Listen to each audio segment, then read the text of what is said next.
everyone, welcome back to my channel, Mimi's Makeup. So let's go for the question of the day. How many hair products do you use on a typical day? Okay, I don't style my hair every day. I just may style my hair once just because I always have it straight. Like every once in a while I have it curly, or wavy like this. So I always have it straight. So like sometimes I use one product per day, which is I have it here actually. L'Oreal Vivo, love this so much. It's one of my favorite, like ultimate favorite. Love it.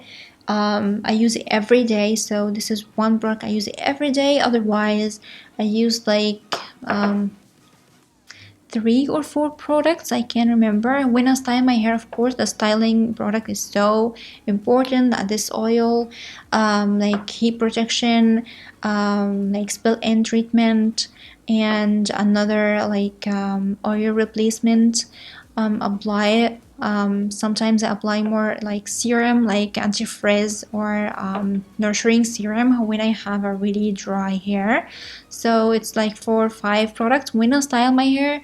But like everyday basic, I just use the L'Oreal Elvive extraordinary oil. Just that. So it depends. And of course, when I do the curly, I just use heat protection or I use the oil, L'Oreal oil. Otherwise, nothing like fancy. So yeah, so this is for this question. So let's go for the next one in the next video, and I'm gonna see you soon. Bye.